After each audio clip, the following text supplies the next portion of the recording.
Well, conservatives continue to blast Barack Obama for his stance on teaching age-appropriate sex ed to kindergartners.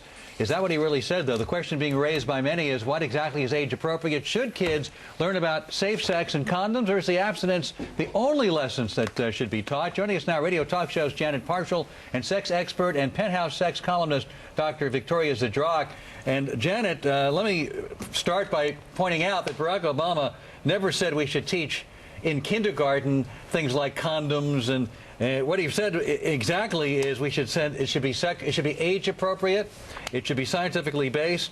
Nobody's suggesting, he said, that kindergartners are going to be getting information about sex in the way we think about it. So let's be clear for what Barack Obama said in the first place. Right, absolutely. And let's be clear to who he was talking to. He wasn't talking to the Teamsters, was he, Alan? He was talking to Planned Parenthood.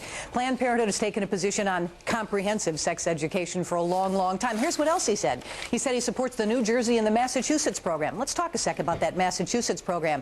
Do you know that up in Massachusetts there were kids in an assembly hall who watched a person come in and give a lecture on sex education, and the lecture was entitled Hot, Safe, and Sexy. Yeah, and it was so bad, so repugnant. Just a minute, so repugnant that kids wanted to get up and walk out of the room, and the school said, if you walk out, we're going to charge you with truancy. Look, the onus is on those who want their kids to get sex ed. Make them opt in. Don't make those of us who are the best Department of Health, Education, and Welfare have to opt our kids Janet, out. First of all, we do that job. The conference you were talking about was not kindergartners, and anybody who was there with parental approval. Was also, that age appropriate? You have said in the past, age appropriate? You have said, well, we're talking about age appropriate based on it was parental consent for those who were in the room. You said pedophilia has no presentable face. I'm quoting you, and you said we should treat it as the ugly demon it is and do everything we can to preserve our children's innocence. If teaching about inappropriate touching, even in kindergarten, can help prevent pedophilia, doesn't that conform to your own stated point of view about what should be done here? Alan, let me tell you, as a mother of 4 and a former public school teacher, what we should do in that area.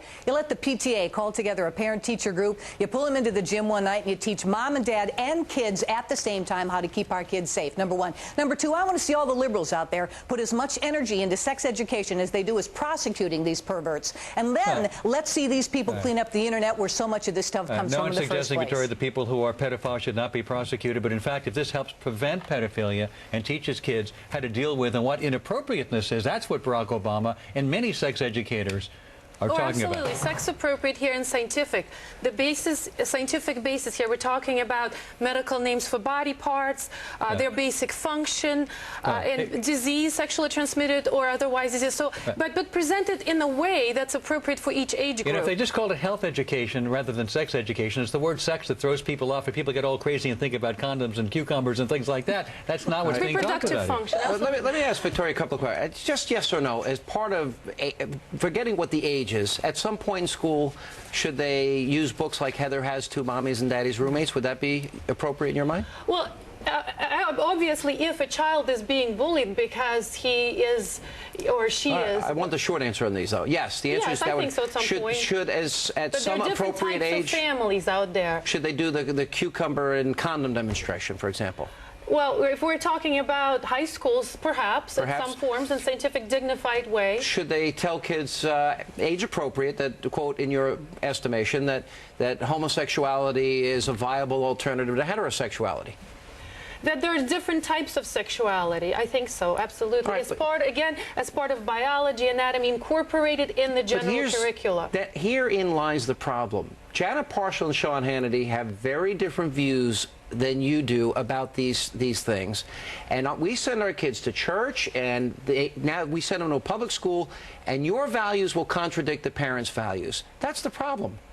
Why don't you liberals raise your kids your way, and Janet and I will instill the values in our children our way. Kids are going to learn. I mean, they have access to the internet, they have access to the media, so if they're going to learn, they might as well learn correct scientific information. But liberals want to learn your way. Not something from their peers that's incorrect, that's wrong, or that's fallacious. You see, but Janet, I mean, that's the problem here, is liberals think their views 100%. Are right. I'm going to teach my kids to wait till they get married before they have sex. People think I'm in the dark ages. What if they don't listen to you? Listen, Sean, the 800 300-pound gorilla in the room is the whole question of morality. If we give our kids driver's education and we just teach them about the horn and the backup lights, but we don't teach them the rules of the road, they could get an accident, they could get killed. We teach them about sex. Hey, my dog can have sex. There's not a lot of whole brain work that goes on there, but we do that without the moral parameters of how to make right choices and how sex is designed for a husband and a wife within the parameters of marriage. Our kids could get sick, and yet some of them will die. So the point is, if we're going to disagree on these things in a major way, not a small way,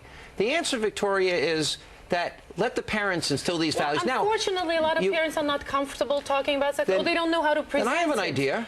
Provide an alternative after school if parents want to. If they're uncomfortable, they can enroll their kids and they can know the curriculum. And then we're putting a lot of people in danger. A lot of teenagers who are contracting sexually transmitted diseases are getting pregnant. They're in danger if they don't get your views. You see? No, they're in danger because they don't know. A lot of people who engage in sex think withdrawal is an effective method of birth control. But there are a lot of parents that don't believe that homosexuality is a viable alternative to heterosexuality, but you would teach that. A lot of parents don't want their kids to have cucumber demonstrations in school, and yet you're going to put them in the position where you're going to force their kids to get your values. Why can't you do it separately and independently? Well, I'm sure there is a way of finding the happy medium here, where liberals and conservatives can agree on how we can present information that's crucial. I have an idea. That is going to save lives. You liberals raise your kids your ways. I'm pro-choice. Janet Parshall, you could raise your kids with the values that you hold near and dear, but not a captive audience of kids in the school.